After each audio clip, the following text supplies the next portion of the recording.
Hello guys, आपका स्वागत है हमारे जेके स्टडी स्टफ में। आज की वीडियो में बात करने जा रहे हैं एक ऐसे टॉपिक के बारे में जो कि आजकल बहुत ज़्यादा ट्रेंडिंग पर चल रहा है। जी हाँ दोस्तों, मैं बात कर रहा हूँ रशिया एंड यूक्रेन के बीच हो रहे विवाद के बारे में।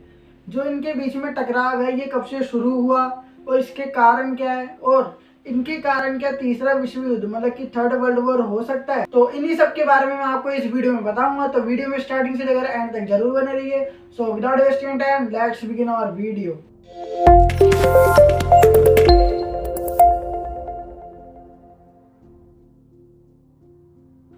जैसा कि आपको पता होगा कि आज रशिया एंड यूक्रेन इन दोनों के बीच में बहुत ज़्यादा तनाव चल रहा है और ये युद्ध की संभावना भी हो सकती है इनके बीच में।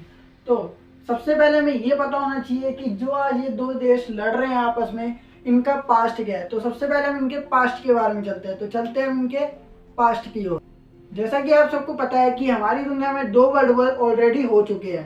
पहला जो वर्ल्ड वॉर था वो 1914 से 1918 के बीच में ही खत्म हो गया था।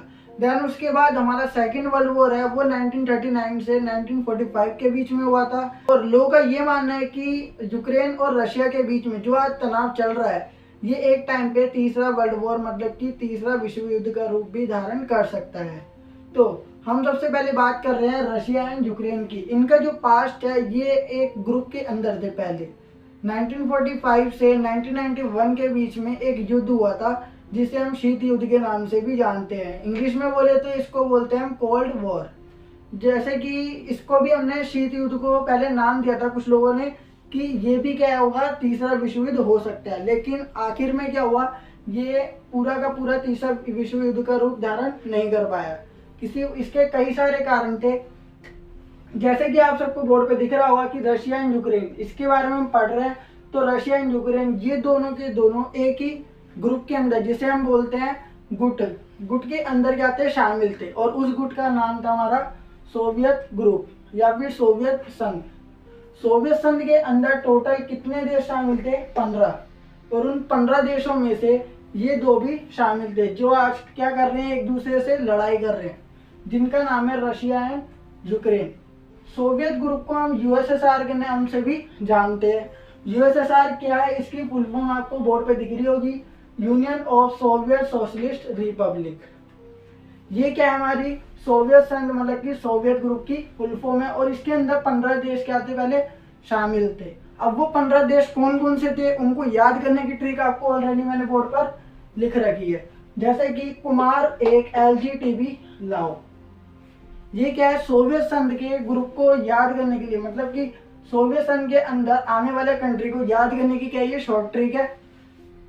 के से अपना कजाकिस्तान, यू से दो देश है हमारे यूक्रेन उज्बेकिस्तान, एंड एम से मालदोव, ए से अजरबैजान, आर से रूस, ई से एस्टोनिया, के से किर्गिजिस्तान, एल से लिथुआनिया, जी से जॉर्जिया, टी से दो नाम है हमारे तुर्कमेनिस्तान, तजाकिस्तान, एंड बी से बेलारूस, और लाओ। लाओ का मतलब ला से अपना लताविया और ओ से आर्मेनिया। तो ये थे हमारे 15 देश जो कि किसके अंदर आते थे, सोवियत संघ के अंदर आते थे। अब मैंने ये वर्ड क्यों यूज किया आते थे, क्योंकि आज हमारा सोवियत ग्रुप नहीं है। ठीक है, पहले जो ये ग्रुप थे ना 15 के 15 जो देश थे वो पहले एक साथ रहते थे, लेकिन आज क्या हुआ, ये अलग अलग हो चुके हैं। 1945 से 1991 के बीच में जो मैंने आपको बताया कोल्ड वॉर चल रहा था, उसके बीच में किस किस की लड़ाई हो रही थी, अमेरिका एंड सोवियत ग्रुप के जो 15 कंट्री है उनके बीच में क्या हो रही थी, लड़ाई। तो अमेरिका और सोवियत संघ इनके बीच में लड़ाई होने पर 1991 में अमेरिका ने क्या कर लिया, दुनिया में वर्चस्व कायम कर लिया। मतलब कि एकमात्र महाशक्ति कौन बन गया, अमेरिका। अमेरिका के वर्चस्व कायम होने के बाद मतलब कि दुनिया में अब किसका राज है, टोटली अमेरिका का। दूसरी बात करें तो हम क्या है, दूसरी तरफ क्या है, सोवियत ग्रुप। सोवियत ग्रुप के जो 15 देश पहले एक साथ रहते थे अब वो क्या हो गए, अलग अलग हो चुके हैं, जिनमें से आज दो देश आपस में क्या कर रहे हैं, टकराव के कारण मतलब कि स्थिति इनकी खराब होने के कारण ये क्या कर रहे हैं, आपस में युद्ध कर रहे हैं, जैसे कि रशिया और यूक्रेन। और इन 15 कंट्री में से जो पहले ये 15 कंट्री थे एक साथ रहते थे, इनमें सबसे बड़ा देश और सबसे पावरफुल कंट्री कौन सा था, रशिया। रशिया जो कहेगा वही 15 देश ये मानते थे। लेकिन आज क्या हो रहा है कि ये आपस में लड़ाई कर रहे हैं। इसके कई सारे रीज़न हैं और वो हम इस वीडियो में जानते हैं। सो गाइस, ये था इनका पास्ट। अब हम चलते हैं थोड़ा आगे। जैसा कि हम सबको पता है कि रशिया यूक्रेन पर कब्जा करना चाहता है और इससे पहले भी वह कुछ पार्ट्स पर, यूक्रेन के जो कुछ पार्ट्स हैं वहाँ पे वो कब्जा कर चुका है पहले ही। जैसा कि आप सबको पता होगा कि रशिया जो है, रशिया के ठीक बगल में, जैसे कि ये एक पार्ट है रशिया और इसके ठीक बगल में क्या आता है अपना एक यूक्रेन, ठीक है, जिनके बीच में आज क्या चल रहा है, तनाव चल रहा है और कुछ स्थिति ऐसी है कि थर्ड वर्ल्ड वॉर भी हो सकता है। तो रशिया जो है वो यूक्रेन पर क्या करना चाहता है, कब्जा करना चाहता है, ठीक है। और इसके ठीक नीचे का एक पार्ट है जिसका नाम है क्रीमिया। यूक्रेन का ही वो क्या है, एक तरीके से पार्ट है। यूक्रेन का एक छोटा सा पार्ट है जिसका नाम क्या है, क्रीमिया। और क्रीमिया वाला जो पार्ट है रशिया ने कुछ समय पहले, मैं कहना चाहता हूँ 2014 में, 2014 में क्या करा था, रशिया ने क्रीमिया पर कब्जा कर लिया था, ठीक है। वो भी गलत तरीके से रशिया ने क्या करा, क्रीमिया पर, जो क्रीमिया जो है वो यूक्रेन का पार्ट है, और क्रीमिया पर किसने कब्जा कर लिया था, रशिया ने। वो भी गलत तरीके से, वो भी कब किया था, 2014 में। और इस समय क्या हुआ था, इसको क्रीमिया पे कौन आ गया था, रशिया आ गया था। रशिया के लोग जो थे वो कहाँ पर आ गए थे, क्रीमिया के पास आ गए थे, जो कि यूक्रेन का पार्ट है। और इसको क्रीमिया के लोगों ने क्या करा, रशिया को भगाने के लिए कई सारे लॉ, वो जो नियम है वो क्या करे, पास करे, ताकि रशिया के लोग क्या हो, वापस रशिया चले जाए। लेकिन बहुत सारे नियम पास होने के बाद एक ऐसा नियम आया G8। इस नियम के थ्रू क्या हुआ, रशिया के लोगों को वापस रशिया भेज दिया गया। मतलब कि क्रीमिया के लोगों को उस समय क्या मिल गई, रशिया के लोगों से आज़ादी मिल गई। तो G8 के थ्रू क्या हुआ था, रशिया के लोगों को क्रीमिया से बाहर निकाल दिया गया था। फिर क्या हुआ, रशिया ने वापस सोचा कि वो यूक्रेन पर कब्जा करे, जैसा कि आज रिसेंटली हो रहा है। रशिया वापस क्या कर रहा है, जैसे कि उसने क्रीमिया पे कब्जा किया था, वैसे ही वो आज चाह रहा है कि वो किस पे कब्जा कर ले, पूरे के पूरे यूक्रेन पर। अब वो ऐसा क्यों कर रहा है, इसका रीजन मैं आपको बताता हूँ। गाइस, जैसे कि मैंने आपको बताया कि रूस ने 2014 में क्रीमिया, जो कि यूक्रेन का पार्ट है, वहां पे कब्जा किया था। वैसे ही क्या हो रहा है, रिसेंटली कुछ समय पहले जब यूक्रेन और रशिया के बीच में ये क्या हुआ था, तनाव जो है, वो कन्फ्लिक्ट जो है, लड़ाई, वो क्या हुई थी, शुरू हुई थी। तो शुरुआत में उसने यूक्रेन के जो कुछ पार्ट हैं, 2 पार्ट ऐसे हैं जो कि आपको बोर्ड पे लिखे हुए हैं, उन पे क्या किया था, हमला किया था। और उसमें क्या हुआ था, 4 सैनिक मारे गए थे। और जो 4 सैनिक थे वो कहाँ पर तैनात थे, यूक्रेन के 2 पार्ट है, डोनेस्क और लुहांस्क। डोनेस्क और लुहांस्क है, इनको डोनबैस रीजन के नाम से भी पुकारा जाता है। और जैसे कि 2014 में, 2014 में रशिया ने यूक्रेन पर कब्जा किया था, वैसे ही आज वो क्या कर रहा है, डोनबैस रीजन पर भी, मतलब कि इन 2 एरिया पर भी कब्जा करना चाहता है। अब हमारे सामने सवाल ये आता है कि जो रूस है, मतलब कि रशिया, वो डोनबेस रीजन, मतलब कि इन दोनों एरिया पर कब्जा करना क्यों चाहता है, आखिर वो ऐसा क्यों कर रहा है। तो इसका रीजन हमारा है natural gas, cause of natural gas. Natural gas के कारण क्या कर रहा है, वो डोनबेस रीजन, मतलब कि यूक्रेन पर कब्जा करना चाहता है। ये था हमारा रीजन। अब नेचुरल गैस देखो, यूक्रेन जो है वो किसके अंडर में आता है, यूरोप के अंडर में आता है। यूक्रेन जो है वो यूरोप के अंडर में आता है। और जो भी नेचुरल गैस है वो डोनबेस रीजन का, डोनबेस रीजन में जो है नेचुरल गैस बनती है। और नेचुरल गैस जब बनती है तो वो पूरे के पूरे यूरोप में क्या होती है, बेची जाती है, पूरे के पूरे यूरोप में बेची जाती है। लेकिन नेचुरल गैस जो है वो रशिया चाहता है कि जो यूक्रेन का ये वाला पार्ट है वो मेरे अंडर में रहे। क्यों, क्योंकि रशिया जो है वो प्राकृतिक संसाधनों का मुख्य केंद्र बनना चाहता है। वो चाहता है कि प्राकृतिक संसाधन किसके पास हो, मेरे अंडर में हो। लेकिन यूरोप चाहता है कि यूक्रेन जो है वो मेरे अंडर में रहे। तो इसी कारण क्या हो रहा है, ये युद्ध स्टार्ट हुआ था और चल रहा है अभी तक। तो हमारा पहला रीजन तो क्या है, नेचुरल गैस को लेकर है कि नेचुरल गैस पर जो डोनबास रीजन में बनती है, वो जो कि ये एरिया है डोनेस्क और लुहांस्क, और बनने के बाद ये पूरे के पूरे यूरोप में बेची जाती है, और यूरोप चाहता है कि ये मेरे अंडर में रहे। लेकिन नेचुरल गैस पर जो हक है वो कौन चाहता है? रशिया चाहता है कि रशिया के अंडर में हो, या फिर रशिया के पास हो प्राकृतिक संसाधनों को बनाने का जो भी। अब यूक्रेन को अपनी साइड करने के लिए, जो यूक्रेन है उसको अपनी साइड करने के लिए कौन तैयार हो रहा था? नाटो। अब ये नाटो क्या है? नाटो की फुल फॉर्म है हमारी north Atlantic treaty organisation.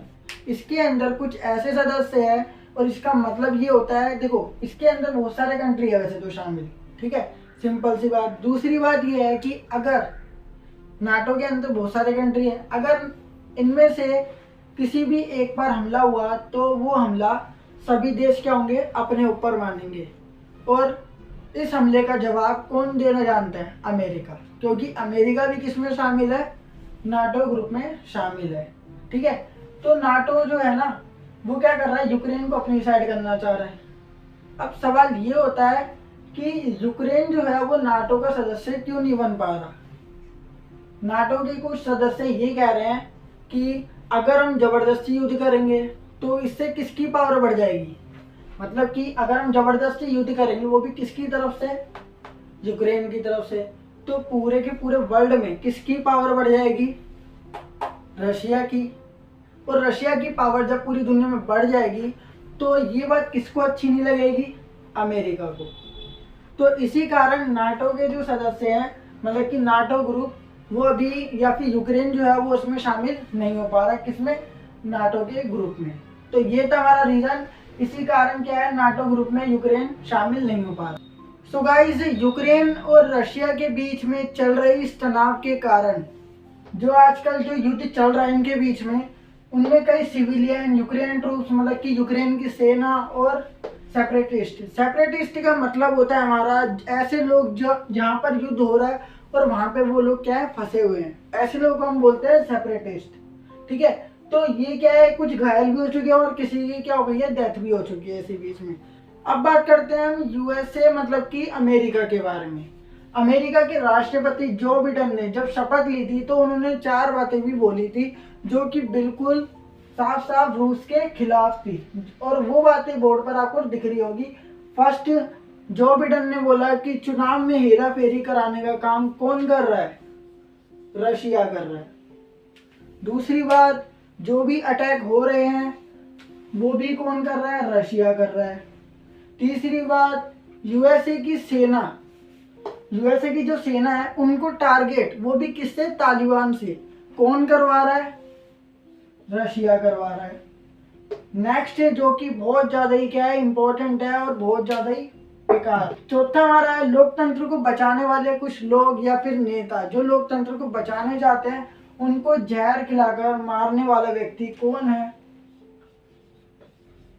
Russia. लोकतंत्र को बचाने वालों को भी रशिया क्या कर रहा है? मार रहा है। तो ये बातें किसने बोली थी रूस के खिलाफ? जो बिडेन ने। अभी जो हालात है, मतलब कि यूक्रेन के जो 2 पार्ट है, जो ही मैंने आपको बताया, डोनेस्क और लुहांस्क, जिसे हम बोलते हैं डोनबास रीजन, वहां पर जब कब्जा किया था तो उसके बाद यूएसए, मतलब कि अमेरिका के राष्ट्रपति ने एक बात और बोली थी इसके साथ। जो ये 4 बातें बोली थी इनके साथ एक और बात इंक्लूड थी, ईस्टर्न यूक्रेन। यूक्रेन का कौन सा पार्ट? Eastern Ukraine. अमेरिका ने साफ साफ रशिया को धमकी देते हुए कहा, अगर तुमने ईस्टर्न यूक्रेन पर कब्जा करने की कोशिश की तो इसके भयंकर परिणाम तुम्हें भुगतने होंगे या तुम्हें देखने को मिलेंगे। और ये बात क्या हुई? साफ साफ जो अमेरिका के जो बिडेन है उनको, उन्होंने किसको बोली थी? रशिया को बोली थी। इसके बाद अमेरिका ने एक और धमकी रशिया को दी कि हम अपने लड़ाकू जहाज, अमेरिका ने कहा कि हम अपने लड़ाकू जहाज कहाँ भेज रहे हैं? ब्लैक सी में भेज रहे हैं। जो भी अपने लड़ाकू जहाज है वो कहाँ भेज रहे हैं? वो ब्लैक सी के अंदर। अब ये ब्लैक सी क्या है, इसका कॉन्सेप्ट मैं आपको बताता हूँ कि ब्लैक सी का मतलब क्या होता है। जैसा कि मैंने आपको बताया है कि अमेरिका जो है, अमेरिका ने साफ साफ किसको कहा? रशिया को कह दिया कि हम अपने लड़ाकू जहाज कहाँ भेज रहे हैं, ब्लैक सी में।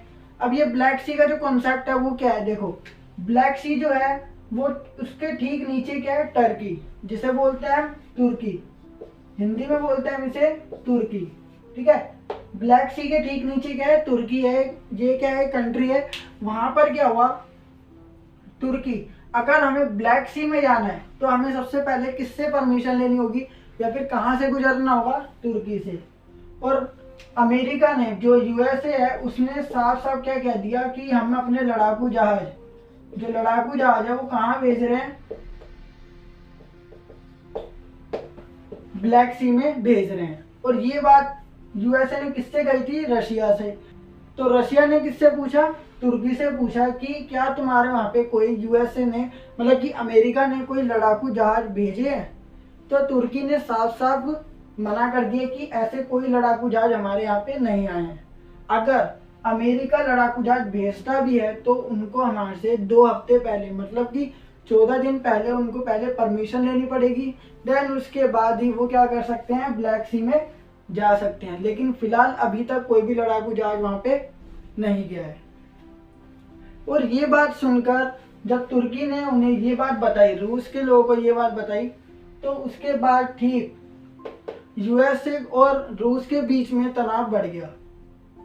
अब क्या है, रूस ने भी साफ साफ कह दिया है कि वो भी लड़ना जानता है, वो मतलब कि अब वो फ्रंट फुट खेलने को तैयार है। रशिया ने कह दिया कि मेरे पास भी हथियार है, मेरे पास भी सेना है, मेरे पास भी संसाधन है, तो अब मैं भी फ्रंट फुट खेलने को तैयार हूँ। तो गाइस ये थी हमारी रशिया एंड यूक्रेन की जो अभी कन्फ्लिक्ट चल रही है, मतलब कि जो लड़ाई अभी जारी है, उसके बारे में कुछ डिटेल। आई होप आपको ये वीडियो जरूर पसंद आई होगी। अगर इससे रिलेटेड कुछ भी और इन्फॉर्मेशन होती है तो मैं आपके सामने जरूर लेकर आऊँगा। फिलहाल ये जो यूक्रेन और रशिया का युद्ध है वो अभी भी जारी है, तो इसके क्या रिजल्ट आ सकते हैं वो हमारे को अभी तक नहीं पता। तो thanks for watching this video.